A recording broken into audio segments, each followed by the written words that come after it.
Concord Spindle was not built for comfort. It was built for control. Suspended above a pale gas giant, the station stretched in a perfect silver ring. Every corridor polished, every system regulated, every interaction designed to prevent chaos before it began, which was exactly why Administrator Valen knew something was about to go wrong.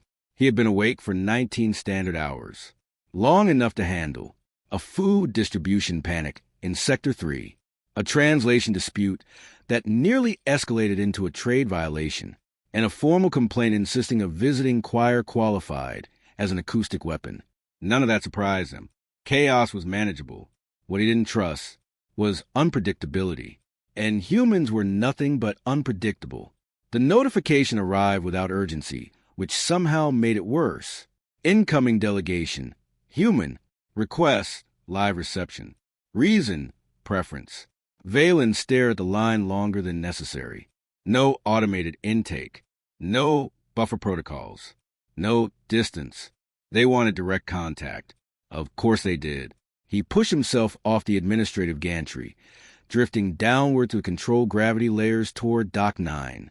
Below him, the reception platform adjusted lighting automatically. Neutral tones, non-threatening angles, calibrated for interspecies comfort. It was a system designed over decades. Humans had ignored it in under a minute. The shuttle doors opened with a soft, deliberate hiss. Valen prepared himself for noise, for movement, for something inefficient. Instead, the first human stepped out slowly. Calmly, too calmly, Ambassador Elia Rourke, tall for his species, broad-shouldered, dark-haired, dressed in formal Earth attire that prioritized appearance over practicality. No visible armor, no environmental adaptation, no fear. That was the part Valen didn't like. Most species entering Concord Spindle for the first time hesitated. The scale, the unfamiliar gravity shifts, the sheer presence of other civilizations. It triggered instinctive caution. This human? He walked forward like he had already decided the station wasn't a threat, like he had nothing to prove, or worse, nothing to fear. Behind him, 2 security officers followed at a measured distance, alert but restrained. A junior aide carried sealed cases, glancing around with barely contained curiosity. But the ambassador didn't look around. He looked at Valen. Directly, Valen extended a lower limb in formal greeting, careful to maintain proper diplomatic distance. Ambassador Rourke, welcome to Concord Spindle. I am Administrator Valen Soar. I trust your journey was acceptable. For a fraction of a second, nothing happened. Then the human smiled, teeth visible, not in threat, not in submission, just expression. It was one of the most inefficient signals Valen had ever encountered. Smooth ride. Elia said, taking the offered limb with controlled warmth. Appreciate the welcome. Warmth. Another unnecessary variable. Valen withdrew immediately. Your quarters are prepared. The reception assembly begins in 90 minutes. I advise rest. The human's eyes shifted, not away, but through the station around them, like he was cataloging it in a way Valen couldn't quite track. You say that like rest is realistic, Elia replied lightly. On a place this interesting. Interesting. Valen almost corrected him. On Concord Spindle. Interesting. Usually meant paperwork, incident reports, and something going wrong in a way no protocol had anticipated. He had the sudden, unwelcome feeling that this human would generate all 3. Somewhere deep in the station, a distant metallic sound echoed faintly through the corridor network. Valen's sensory frills tightened instinctively. Not loud enough to trigger alarms. Not quiet enough to ignore.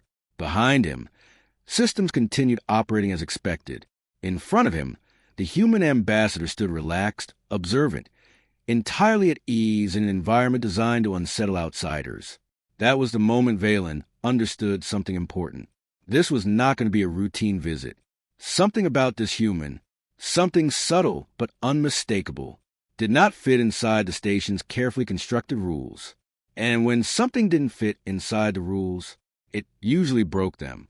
Valen turned slightly, already preparing to issue a precautionary directive, when a sharp, fast-clicking scrape echoed from the cross corridor. Closer now. Faster. Wrong.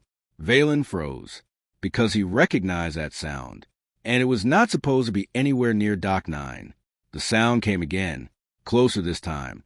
A rapid, uneven scrape, claws against polished plating. Too fast to be maintenance. Too heavy to be harmless. Valen's entire body locked for half a second before instinct took over. Not here. Not now. Hold position. He snapped sharply, his voice cutting across the dock. The human security officers reacted immediately, shifting their stance, subtle, controlled, ready. But the ambassador didn't move. Of course he didn't. The clicking turned into a full sprint. Something was coming down the cross corridor at speed. A blur of motion hit the corner, and then resolved into form. Midnight scales. Low, powerful frame. Silver eyes locked forward with dangerous intensity. Keth, the Varric cub, loose. Valen felt every contingency plan, and his mind collapsed at once. Handler, he barked. A second figure stumbled into view behind the creature, breathing hard, grip strained tight on a trailing guide tether that clearly wasn't doing its job. Administrator. Just managed between breaths. Gate failure. He slipped. Yes. Valen cut in, voice tight. I can see that. Keth didn't slow, didn't hesitate. The cub's head lifted slightly, nostrils flaring as he processed the air, sensed movement, unfamiliar presence. Then he saw them, the new arrivals. More specifically, he saw the human. The shift was immediate, subtle to anyone untrained, obvious to Valen. Curiosity, focus, intense, rapidly escalating, and far too close to something worse. Ambassador, Valen said, each word precise, controlled. Do not move. The human tilted his head slightly, not in fear, in interest. That's a Varric juvenile from the brief, Elia said, voice calm, almost thoughtful. Valen stared at him. Yes, he replied flatly. It is... A pause. Then the human added, he's beautiful. Behind the cub, Jess flinched like he'd just heard a death sentence. Sir, the handler said quickly, urgency breaking through exhaustion. With respect, do not approach. He's still in early behavior conditioning. I'm not approaching, Elia said, lifting his hands slightly, palms open. A non-threatening gesture. Correct. Technically, useless in practice. Because Keth was already approaching. The cub slowed as he reached the open space of the dock, movement shifting from sprint to something more deliberate, measured, predatory. His tail lowered slightly, his head angled, eyes fixed, not aggressive yet, but not safe, not even close. Each step brought him nearer, claws making soft, precise clicks against the metal floor. Valen adjusted his position without thinking, placing himself at a slight angle, ready to intervene, though he knew perfectly well he wouldn't be fast enough if things went wrong, because if instinct triggered, speed would decide everything. Keth, just called, voice tight but controlled. Easy. Stay with me. Stay. The cub ignored him. His attention was locked. On the human. Elliot didn't step back. Didn't tense. Didn't even shift his footing. He just watched. Curious. Calm. As if this were a controlled interaction. As if this were safe. Valen felt something cold settle in his thoughts. This wasn't confidence. It wasn't ignorance either. It was something worse. A complete absence of the expected response. Keth circled once. Slowly. Close enough now that the distance between them could disappear in less than a second. His nostrils flared again, processing scent in rapid bursts. New species. Unknown signals. No fear response. That last part mattered. A lot, because fear was predictable. Fear created boundaries. Without it, the cub had nothing to measure against. Jess, Valen said sharply, not taking his eyes off the creature. Pull him back. Now! The handler moved. Too quickly. The tether jerked. A sudden sharp motion, and in the same instant, the human shifted one hand. Just slightly. Harmless. Unintentional. Wrong timing. Keth's head snapped. Instinct surged ahead of training. Curiosity flipped into reaction. Valen saw it happen before completed. The tension. The coiled energy. The decision forming faster than thought. No, he started. Too late. The cub lunged. The distance vanished. One heartbeat. That was all it took. Keth hit the human like a released spring. A blur of muscle and midnight scale slammed into Elia's chest, claws scraping for purchase, and then the jaws closed. Hard, around his left forearm. The sound was sharp, wet, final. For a fraction of a second, everything froze. Then, chaos detonated. "Keith!" Jess shouted, voice cracking as he yanked the tether back with everything he had. Security moved instantly, hands going for weapons they couldn't safely use. Alarms didn't trigger, but they didn't need to. Everyone on the dock understood exactly what had just happened. This was how incidents started. This was how alliances ended. Valen's mind split into a dozen pathways at once. Evacuation routes, containment protocols, medical alerts, diplomatic consequences, a human ambassador. Attacked in the first minutes of arrival. Blood welled almost immediately, dark against the pale fabric of Elia's sleeve, spreading fast enough to confirm what Valen already knew. The bite had broken skin. Possibly more.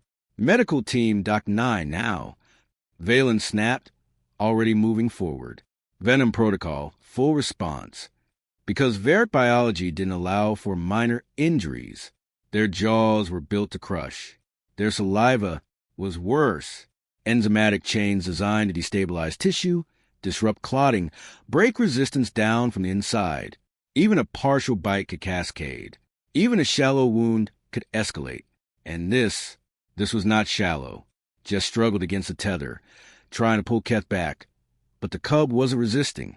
He wasn't moving at all. His jaws were still locked in place. Eyes wide, body rigid, like something inside him hadn't caught up yet. "Release!" Jess shouted, panic rising. "Keth, release now." Then, a sharp intake of breath. Not from the crowd. From the human. Elia hissed through his teeth as the pain finally registered, his body tightening just slightly. And then, he spoke. Calmly. Too calmly. "Hey, easy, little man." Everything stopped. The words weren't loud. They didn't need to be. There was no anger in them. No fear. No threat. Just steady control. That arm's in use. For one impossible second, nothing happened. Then Keth's jaws opened. Immediately, no hesitation. No second resistance. He released a human's arm and stumbled backward, claws scraping against the floor as if he just realized what he'd done. Silence crashed down over the dock. Heavy. Total. The cub retreated 2 steps, then 3, until his back hit the bulkhead behind him. His scales, dark and sleek moments ago, flickered unevenly, color draining. Shock. Not aggression. Not dominance. Shock. The translator at his throat crackled softly as his voice tried to form. But the words didn't come, because now he could see it. The blood on the human's arm, on his own teeth, on the floor. Valen reached Elia's side in a heartbeat, already scanning the damage with practiced efficiency. "Do not move," he said sharply. "Veric's saliva carries enzymatic agents. You may experience clotting failure, muscle degradation, systemic shock." Elio looked down at his arm, turned it slightly, studied it like it was inconvenient. "Seems rude," he muttered. Valen snapped. "Ambassador, this is not the time for—" "It's exactly when my people use humor," Elliot cut in, voice steady despite the tightening around his eyes. "Pain. Definitely pain. But controlled. Contained. Wrong. Everything about this was wrong." Behind them, the medical team burst onto the dock, equipment already active, scanning beams cutting through the air, but Valen barely noticed, because the human wasn't looking at his injury anymore. He was looking at the cub. Keth had pressed himself flat against the bulkhead, body drawn inward, head lowered, breath uneven. Not a predator. Not now. Now he looked small, young, terrified. "I bit you," the cub finally managed, voice breaking through the translator in a thin, fractured line. "I bit a guest." His claws scraped lightly against the floor, pulling inward. "My mother will be ashamed." A pause. "Long enough to hurt. They will send me away." Valen felt something shift, and he didn't like it. because this was no longer a clean incident, no longer a simple classification of threat and response. This had become something far more complicated and far more dangerous, because the human, instead of stepping back, instead of demanding distance, instead of doing anything even remotely expected, moved forward. Every instinct in the room screamed the same thing: distance, containment, control. The human did none of them. Ambassador don't. Valen didn't even finish the warning. Elliot stepped past him. Not fast, not reckless, just deliberate, like he had already decided what mattered. The medical team hesitated. Scanners still active, unsure whether to follow protocol or the person bleeding in front of them. "Sir, you need to remain still," one of them insisted. "We haven't stabilized the enzymatic response." "I'm fine," Elliot said. He wasn't. The blood hadn't stopped. The muscles in his arm twitched faintly under the damage, and the slight tightness around his mouth gave away the cost of every movement, but his voice stayed even, controlled, and completely focused on something that wasn't himself. "Keth." The cub pressed harder into the bulkhead as Ellie approached, scales fading toward a dull, uneven gray. Submission, fear, guilt so strong was overriding instinct. "Hey," Elliot said softly, not commanding, not cautious, just human. "Look at me." For a moment, Keth didn't. His gaze stayed locked on the floor, on the thin smear of blood he'd left behind. "I said, look at me," Elliot repeated, gentler this time. Slowly, reluctantly, the cub lifted his head, silver eyes wide, unsteady, waiting, not for attack, for judgment. "I bit you," Keth said again, quieter now, like saying it twice made it worse. "I caused blood." Elliot nodded once. "Yeah," he said, "you did." No denial, no minimization. Truth, clean and simple. The cub flinched anyway. His claws scraped inward again, tighter this time. "They will send me away," he whispered. There it was. Not fear of punishment. Fear of being abandoned. Of being labeled something permanent. Something unforgivable. Elia exhaled slowly. The kind of breath people take when they decide something matters more than pain. "You got scared," he said. Ket's eyes flickered. Confused. That wasn't the expected answer. "And you made a bad call," Elia continued. Another pause. Careful. Measured. Then, "That's not the same as being bad." Silence. Complete. Total. Even the medical scanners seemed quieter. Because that sentence didn't belong here. Not in a station built on categories and classifications. Not in a system that sorted things into safe and unsafe, allowed and contained. Not after an attack. Keth stared at him like he'd just been given something he didn't know how to hold. "I hurt you," the cub said, voice cracking. Elliot glanced down at his arm again, flexing his fingers slightly. Pain flared. Visible this time. Real. "Yeah," he admitted. "A little." A faint sound escaped one of the human guards. Half disbelief. Half something dangerously close to laughter. Elia ignored it. "I've had worse," he added. "Kitchen knife. Once a very angry farm animal." That did it. The tension cracked. Just a fraction, but enough to shift the air. Enough to make the moment human again. Keth blinked. Once. Twice. The panic in his breathing stuttered. Not gone, but no longer spiraling. Elia took one more step forward. Close now. Closer than anyone on that dock thought was reasonable. Closer than anyone trained in interspecies safety would ever recommend. Valen opened his mouth, then stopped, because the human wasn't ignoring danger. He was choosing something else over it. Elia lowered himself carefully, ignoring the immediate protest from the medical team as he bent his injured arm just enough to shift his balance. Then, slowly, deliberately, he reached out with his uninjured hand. Keth tensed, every muscle tightened. Not to strike, to endure, to accept whatever came next. Punishment, force, something earned. Instead, Elia rested his hand gently against the ridge of the cub's head. No pressure, no restraint, just contact. Warm, steady, safe. "You apologize," Elia said quietly. Keth swallowed hard. "I am sorry." he said immediately, the words rushing out, raw and unfiltered. I am sorry, human. I did not. I know. Elia cut in softly. A beat. Then, you learn. Keth's breathing hitched. Something in his posture shifted. Not just submission now. Attention. Listening. You do better next time, Elia finished. Simple. Clear. No threat attached. No condition of worth. Just expectation. The cub lowered himself fully to the floor, limbs folding beneath him, head dipping forward in a posture that wasn't fear anymore. It was acceptance. I will, Keth said, quieter now. I will do better. Elia smiled. Not wide, not performative. Just enough to be felt. Good, he said. Then we're okay. Behind them, someone finally moved. The medical team surged forward again, urgency snapping back into place as reality tried to reassert itself. But something had already changed. Irreversibly, Valen stood where he was, staring at the scene in front of him, a bleeding human, a predator cub pressed low in remorse, and a moment that had just broken every rule the station operated on. This should have been a disaster, a report, a warning, an escalation.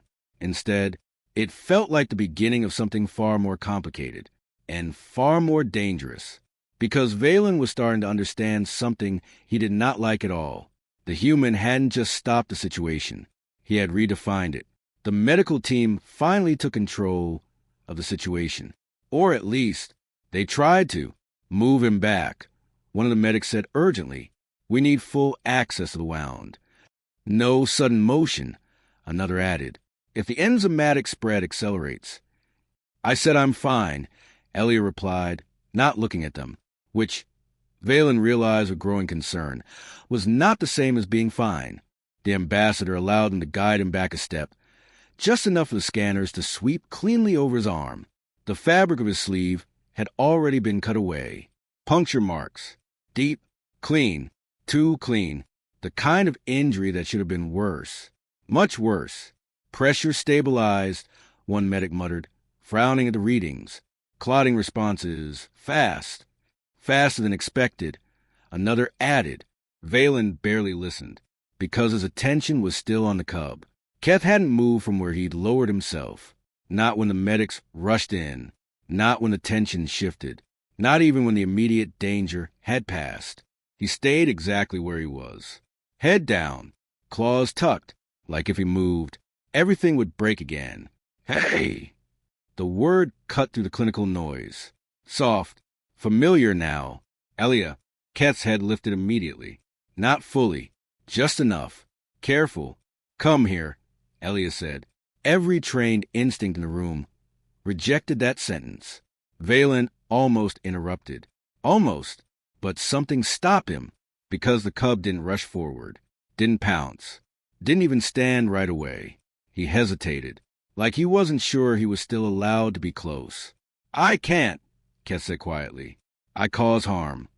The translator softened the edges of the words, but not the meaning. Elia tilted his head slightly. Yeah, he said.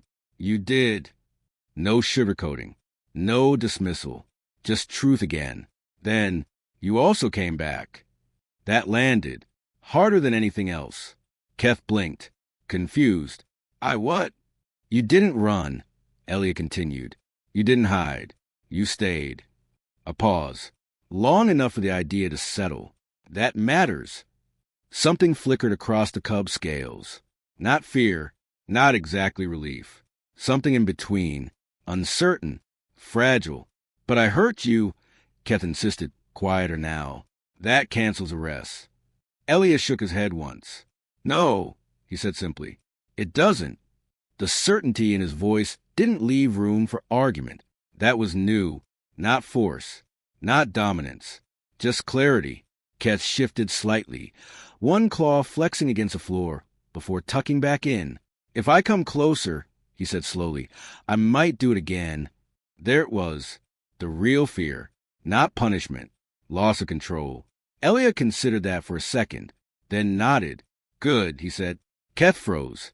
That was not the expected response. Means you're thinking about it, Elia added. That's step one.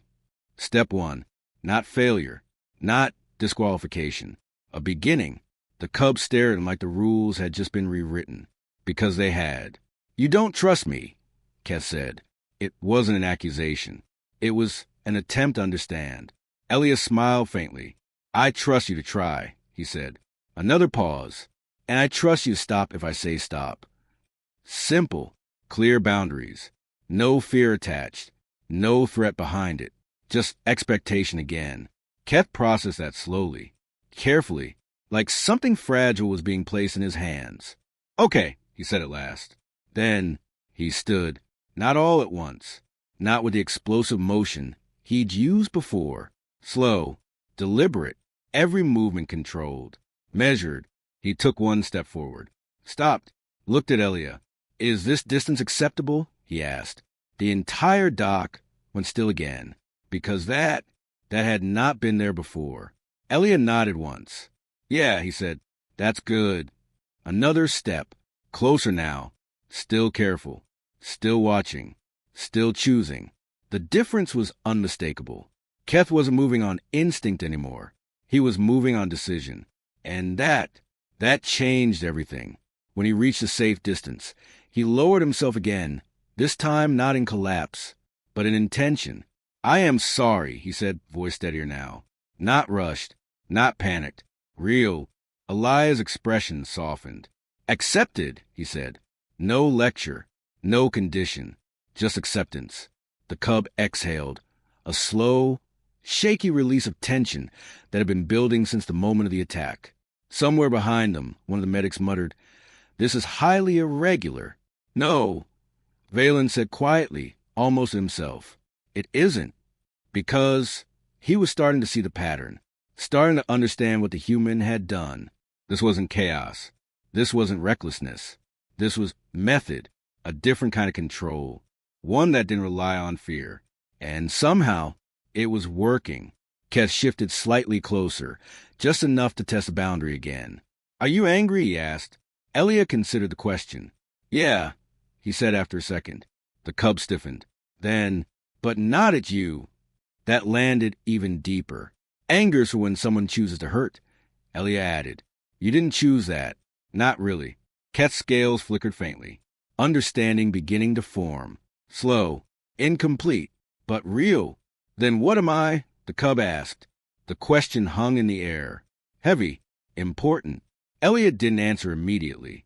He studied the cub for a moment, not as a threat, not as a problem, but as something still forming. Then he said, "You're someone who messed up a beat and is trying to do better." Silence followed. Not empty, full, because that sentence gave the cub something he hadn't had before. Not just forgiveness. A path. Keth lowered his head slightly, not in fear this time, but in something closer to resolve. "I will try," he said. Elliot nodded. "I know." And just like that, the bond was there. Fragile, unspoken, but real enough that everyone on that dock could feel it.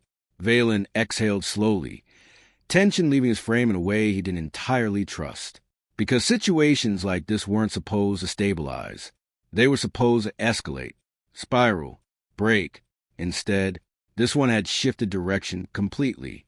And Valen couldn't shake the thought forming in the back of his mind. This wasn't the end of the incident. This was the start of something else. Something the station had absolutely no protocol for.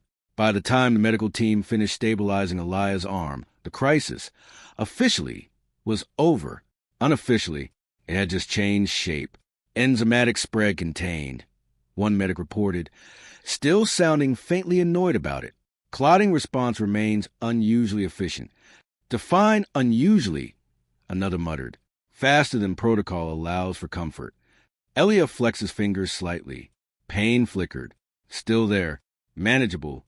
"Good enough," he said. "Not good," the medic snapped. "Acceptable under protest." Valen filed that away for later. Humans, apparently, were now a medical inconvenience. That was not the most concerning development. No, that would be what happened next. Keth didn't leave. Not when the medics arrived. Not when the tension dropped. Not even when logic suggested he should be removed from the area entirely. Instead, he stayed. At a distance, watching, learning. The shift was subtle but undeniable. Before, the cub had moved on instinct. Now, every motion paused halfway through, as if passing through a decision first. Can I come closer? The question was quiet, careful, directed at Elia, not demanded, asked. That alone made 3 nearby officials visibly tense. Elia glanced up from where a medic was rewrapping his arm. Yeah, he said, slow. Keth nodded once, then followed the instruction exactly. 1 step, pause, observe. Another step, stop. Is this acceptable? He asked again.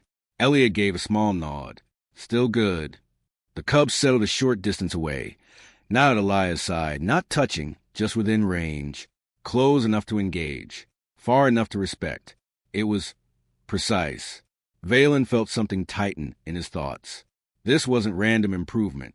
This was adaptation. Fast. Too fast. Okay, Elia said after a moment, shifting his weight slightly. New rule. Keth's head lifted instantly. Attention locked. If you're unsure, Elia continued, you ask. The cub nodded. Ask before moving, he repeated. Good, Elia said. Another beat, and mouth stay closed near people. A faint flicker of embarrassment rippled through Keth's scales. Understood. One of the human guards made a quiet sound that might have been approval or disbelief. Possibly both. Elia leaned back slightly against the docking rail, careful of his arm. Try it, he said. Keth blinked. Try what? Moving closer, Elia clarified. The right way? A pause.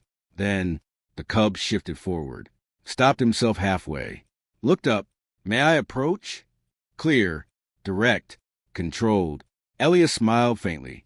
Yeah, he said. You can. Keth closed the distance slowly, deliberately placing each step like it mattered. Because now it did. When he reached a comfortable range, he sat, not collapsed, not forced, chose to sit.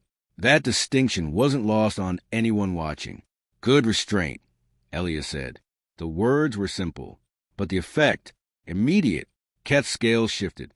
A faint wash of color, subtle but unmistakable. Pride. Jess, still holding the useless tether, let out a breath he didn't realize he'd been holding. That's new, the handler muttered. Valen didn't respond. He was too busy watching the pattern form. Instruction, attempt, correction, success, reward, repeat. It shouldn't have worked this quickly. It definitely shouldn't have worked this cleanly. But it was. Again, Elia said. Keth stood, took a step, stopped. May I move closer? Yes. Step. Pause. Is this distance acceptable? Yes. Sit. Wait. Good. Another flicker of color. Stronger this time. More confident. The loop tightened, reinforced itself. And with each cycle, the cub became more stable, more predictable, more manageable. Not because he was being forced into it. Because he wanted to get it right. That was the part Valen couldn't categorize. Fear-based systems created compliance. This created investment. Keth wasn't just following instructions. He was paying attention to approval. Okay, Elia said after a moment, glancing around the dock. One more. He reached down with his uninjured hand and picked up a small magnetic service sphere that had rolled loose during the earlier chaos. He held it up briefly, then rolled it across the polished floor. It moved smoothly, curving slightly with the station's gravity alignment. Keth's entire body reacted. Instinct flared. Muscles tensed. Eyes locked. The urge to chase was immediate, visible, strong. He started to move, then stopped. Hard, mid-motion, every muscle trembling with the effort. Ask, Elia said quietly. Keth swallowed. May I pursue the object? There was a beat of silence. Then Elia nodded. Go. That was all it took. The cub launched forward, but not wildly this time. Controlled, directed. He caught the sphere cleanly, claws careful, jaws staying deliberately closed. Then he turned and came back. No detour, no distraction. Straight line. He stopped in front of Elia, set the sphere down, waited. Good. Elia said again. This time, the reaction was stronger. The color shift across Keth's scales was clear now, bright, unmistakable. Pride, not dominance, not excitement, earned satisfaction.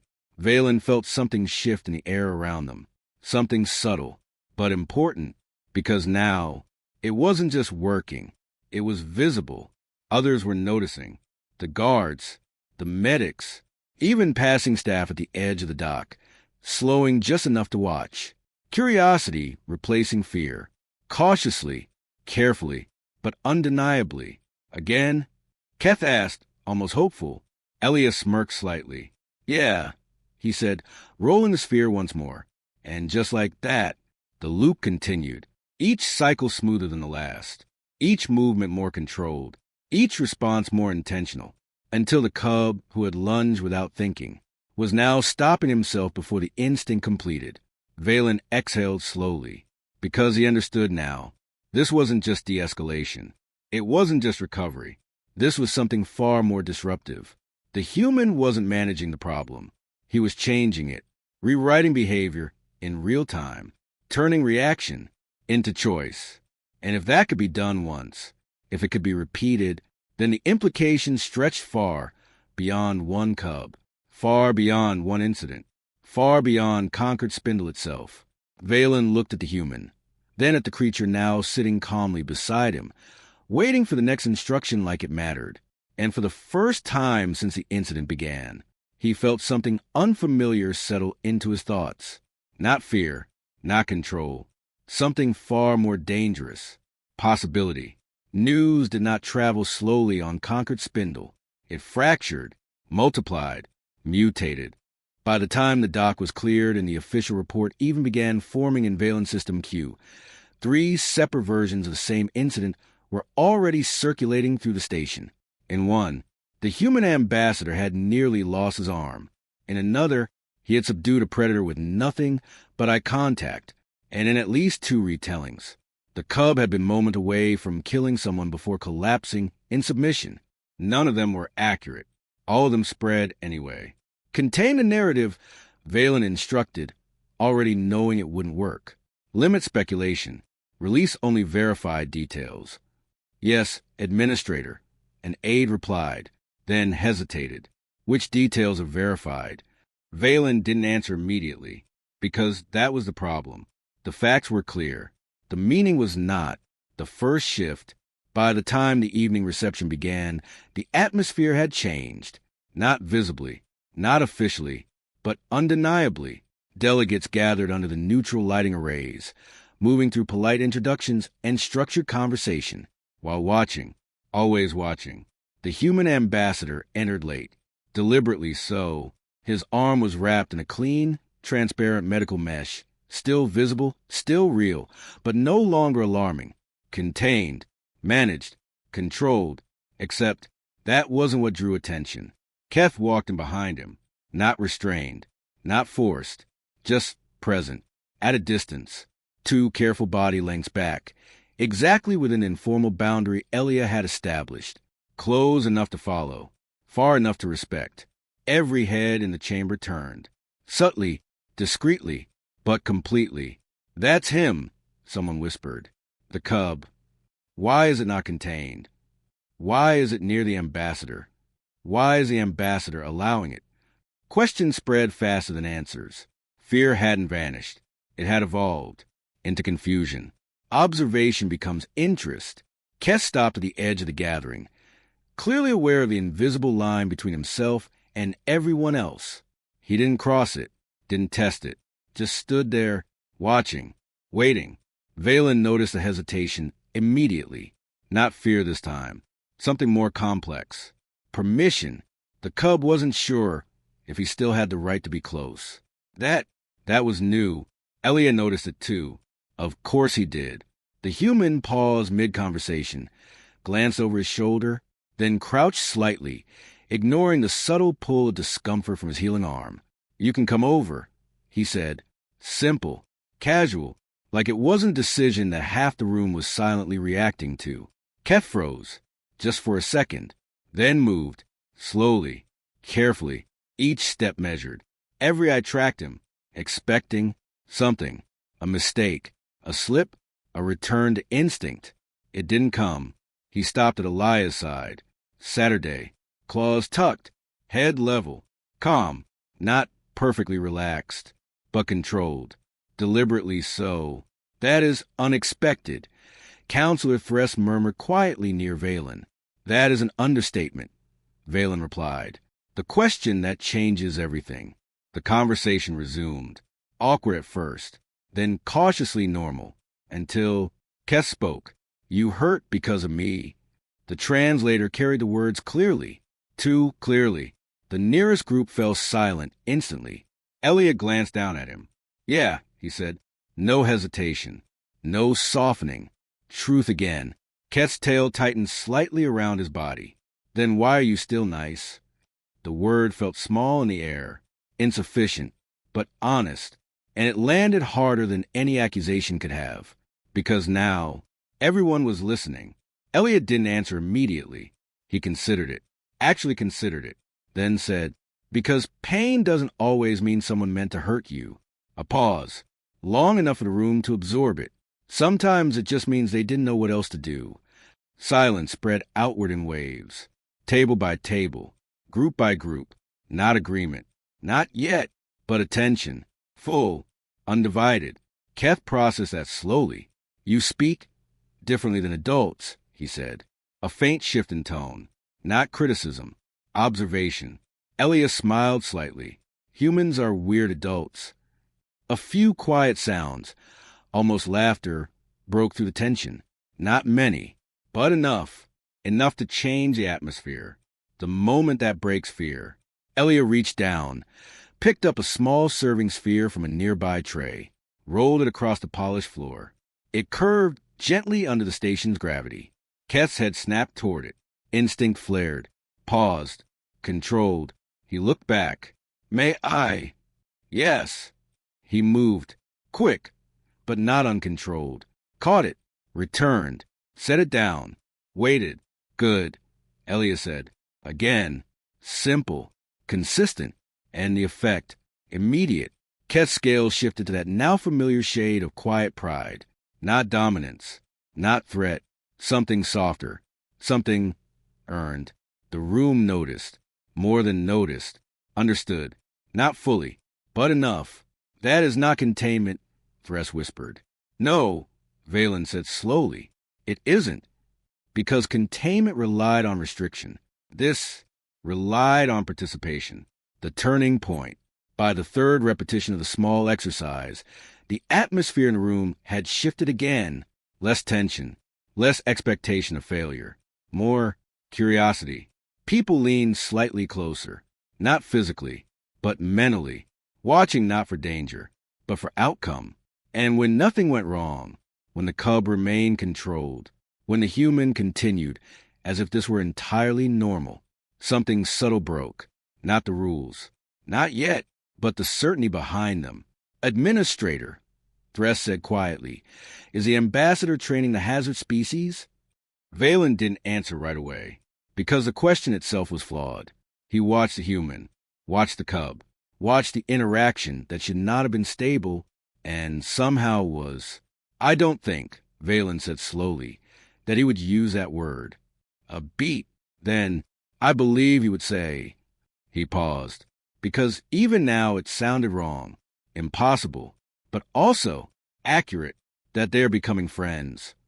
The word hung in the air, uncomfortable, unfamiliar, dangerous, because it didn't fit into any existing classification. And yet, no one in that room could deny what they were seeing. The incident had not ended. It had expanded. And now, the entire station was watching. Concord Spindle did what it always did when something didn't fit. It called a hearing. The chamber was designed for clarity. Circular, elevated platforms. Neutral lighting calibrated to reduce emotional bias across species. It had been used to settle trade disputes, territorial conflicts, and once, briefly, a war that lasted 3 days and 12 minutes. It was not designed for this. Session convened. Counselor Menvar announced, voice steady, controlled. Subject, interspecies incident involving a human diplomatic envoy and a Varric juvenile. Formal words, clean categories, an attempt to turn something messy into something manageable.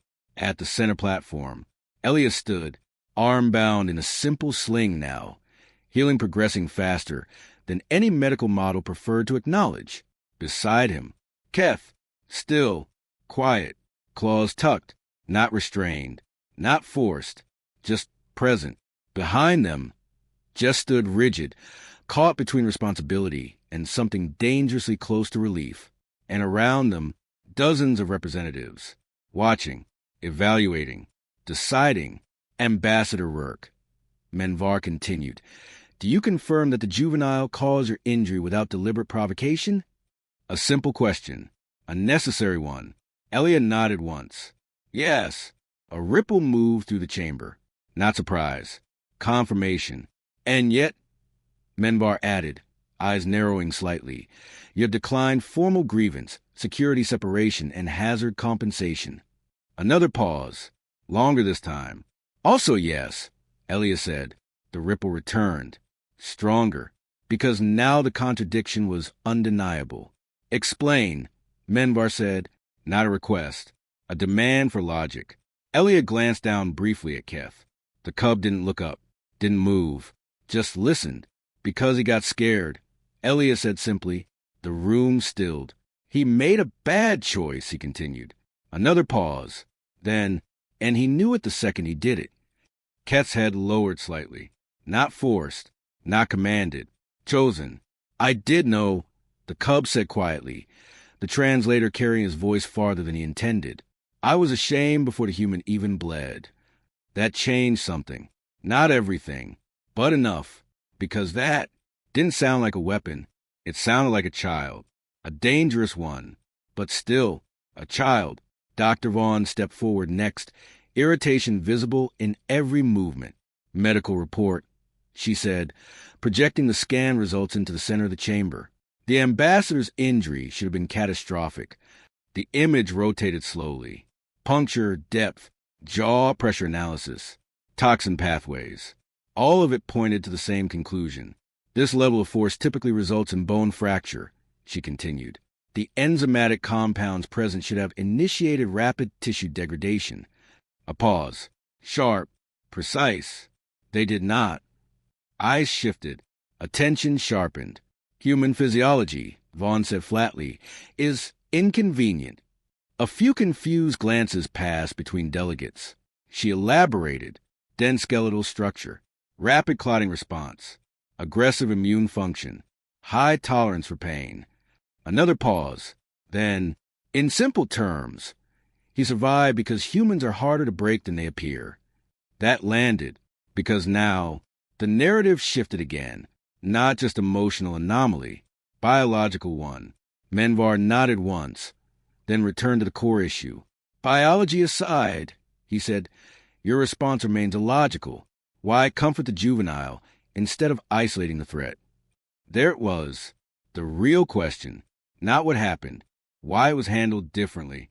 Elliot didn't hesitate. Because he was scared, he said. A beat, guilty. Another, and expecting everything to end. Silence pressed in. Heavy, uncomfortable. Punishment would have taught him that fear leads to pain. Elliot continued. That doesn't fix anything. A shift in tone now. Not defensive. Certain. Mercy, he said, taught him something else.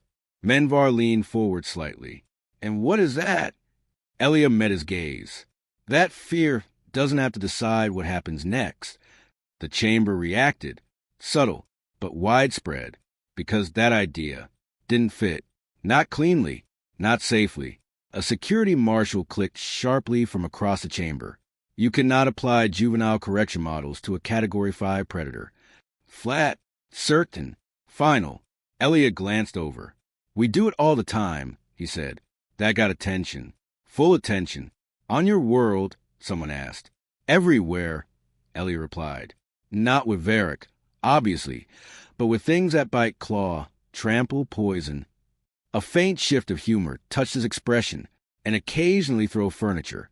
A few confused looks. One or two suppressed reactions. Then he continued. You teach boundaries, he said. You reward calm. You correct mistakes without turning them into identity. A pause. Then, you don't answer fear with exile. That line landed harder than anything before it, because now he wasn't just explaining behavior. He was challenging doctrine. Valen felt it immediately, the shift, the discomfort, because this wasn't about one cub anymore. It was about the system itself. You are suggesting, Menvar said carefully, that a creature classified as a high-risk predator can be rehabilitated through trust. Elia shook his head slightly. Not trust alone, he said. A beat, trust, boundaries, and consistency. Then he glanced down. Keth. The cub stiffened slightly, attention snapping into place. Yes. What have you learned? The question wasn't rhetorical. It was direct, and the entire chamber leaned in just a fraction. Keth swallowed, then answered. That fear is not permission, he said slowly. The translator carried every word. That mouth stay closed near friends. A faint ripple, that if I feel too much, I speak before I move. Stronger now, more certain. And if I cause harm, he finished, voice tightening slightly, I fix what I can and apologize for what I cannot. Silence followed, not empty, heavy, because no one in that room, no matter their species, could easily dismiss that. It wasn't instinct. It wasn't programming. It was understanding. And it had formed fast, too fast. Menvar leaned back slightly, studying, reevaluating. This chamber deals in risk, he said finally, not potential. Elia nodded. Then look at the pattern, he replied. A beat, he attacked. Another, he regretted it. Another, he changed. And then, he proved it. The last word hung there, incomplete, waiting, because everyone knew what came next. The question wasn't whether the cub had changed. The question was whether that change would hold when it mattered most. The hearing didn't end the debate. It sharpened it. Some left convinced. Others left more certain than ever that the situation was unstable. And the station waited. Because theory meant nothing without pressure. Proof required stress. It came 3 cycles later. Without warning, the break. The central promenade was at peak density. Trade rotation. Maximum traffic. Dozens of species moving through layered walkways. Voices overlapping in controlled chaos. Keth walked beside Elia. No harness. No tether. Only the invisible structure they had built together. Stay close. Elia said casually, scanning a vendor display. I am close, Keth replied, adjusting half a step nearer. Not too near. Just right. That detail mattered.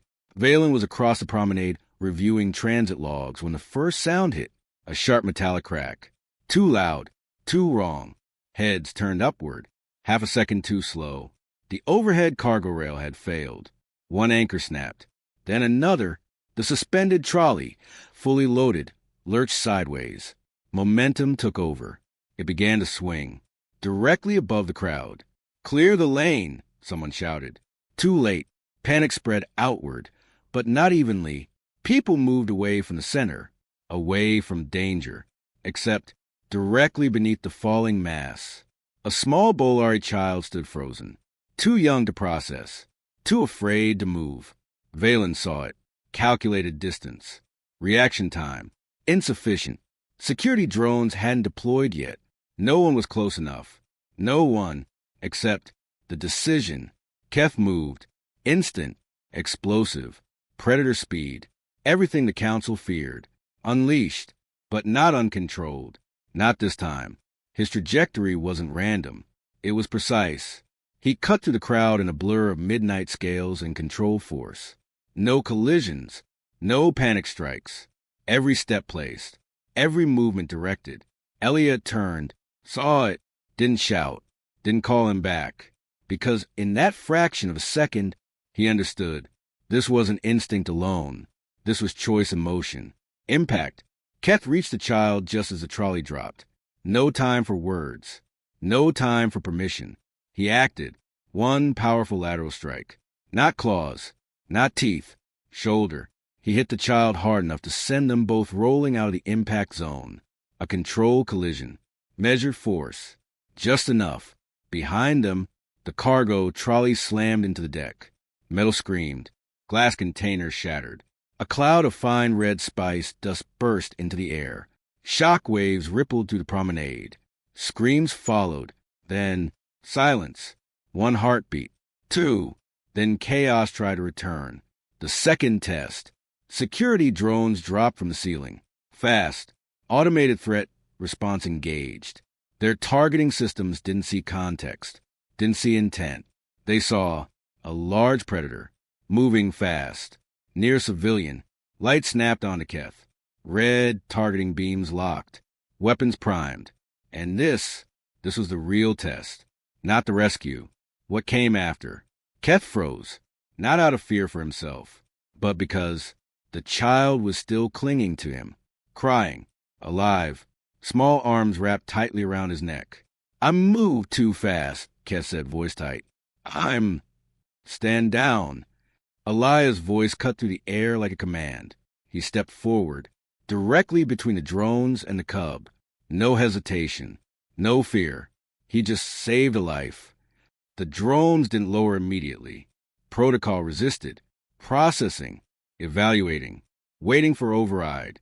The tension stretched, tight enough to snap. Control holds. Keth did not move, did not panic, did not react to the targeting systems.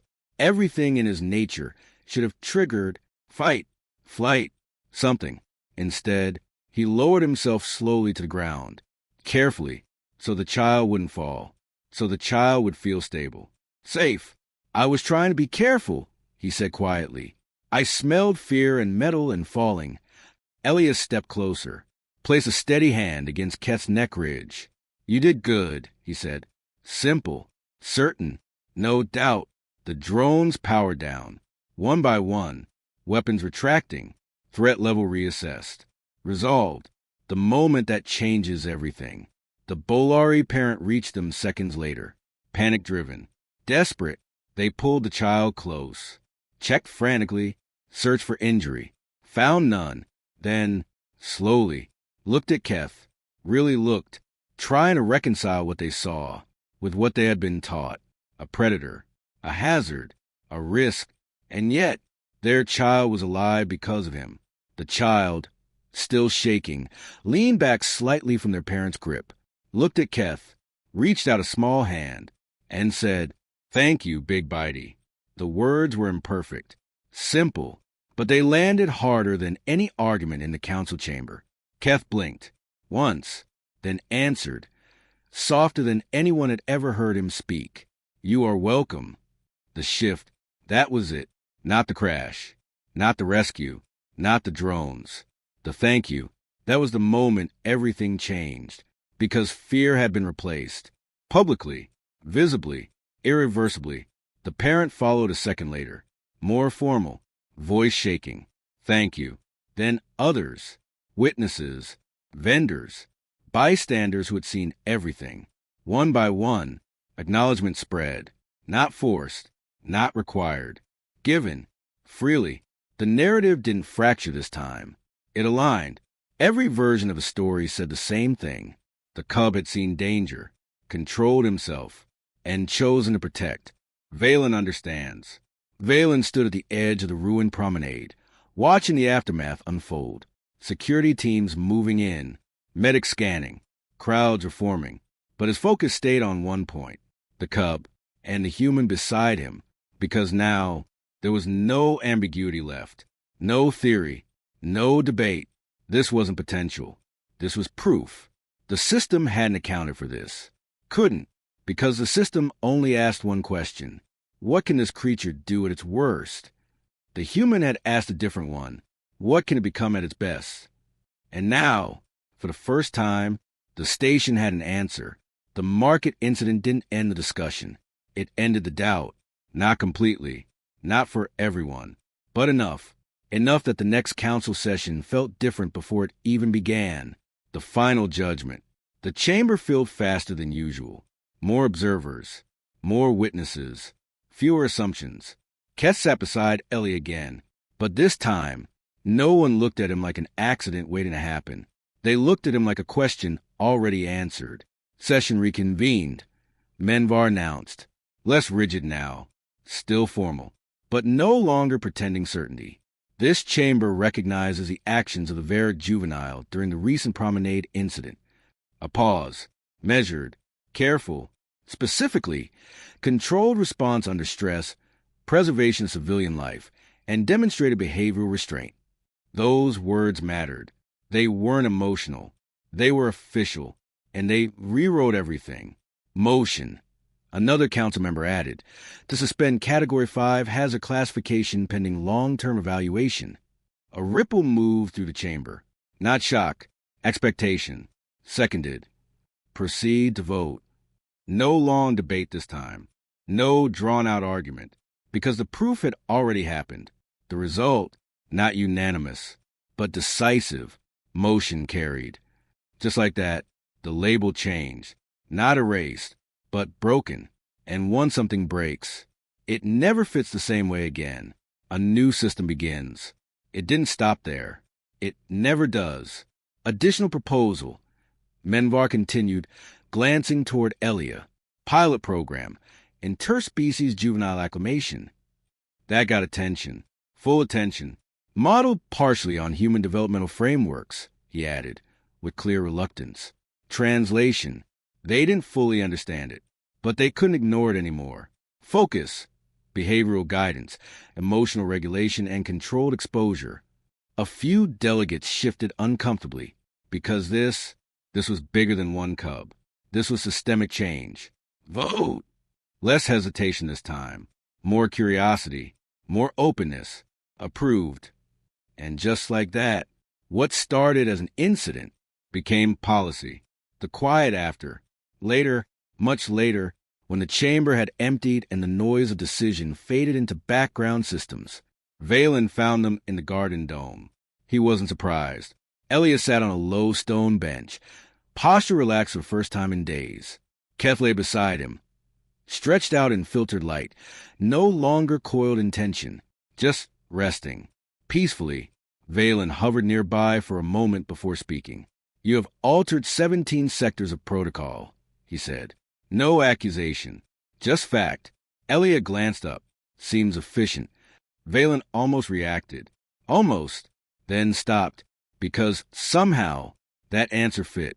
Keth shifted slightly, not fully awake. I like when he does that, the cub murmured. Valen tilted his head. Does what? Makes impossible sound normal. Silence followed. Soft, not awkward, just real. Elia smiled faintly. That might be the nicest thing anyone said to me all week. The realization. Valen studied them both. The human, the predator, the impossible outcome. And for the first time, he understood the real disruption. It wasn't strength. It wasn't resilience. It wasn't even adaptability. It was perspective. Humans didn't ignore danger. They didn't deny it. They didn't even try to eliminate it completely.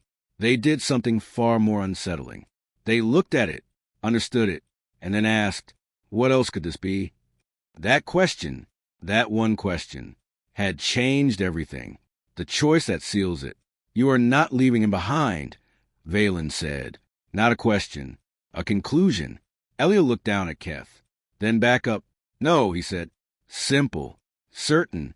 If his mother agrees, I'm filing guardianship. Valen stared. Processing. Reprocessing. Failing to categorize. You were bitten by him, Valen said. Yeah. And now? Elia shrugged lightly. He's family-shaped. There it was. The final shift. Not policy. Not protocol. Something deeper. Something no system could fully contain. Departure. Weeks later. The docking bay filled again. But this time, no tension. No fear. Only attention.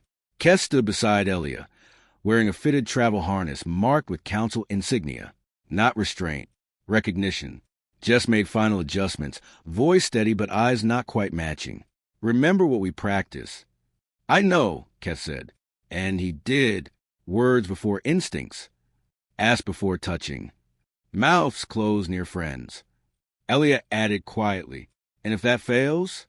Keth glanced up. We handle it together. That was new and final. Valen approached, not as administrator, not entirely. Keth turned toward him, then lowered himself into a formal farewell posture. Respectful, controlled, chosen. Thank you for not sending me away, the cub said. Valen had prepared responses. Official ones, structured ones, all useless. So he said the only true thing available. You made my work incomprehensible. A pause. Then, but not worse. Keth's scales flickered with quiet happiness. Elliot chuckled softly. That's basically affection. Do not translate me, Valen muttered, but he didn't pull away. The final line, viral hook. Halfway up the boarding ramp, Keth stopped, turned, looked back at the station, at the place where everything had changed, then said, clear, proud, honest. I did bite the human, but then he taught me better things to do with my mouth. Silence hit, then broke. Laughter spread across the dock. Not mocking, not nervous. Real, shared, human, and not just human anymore.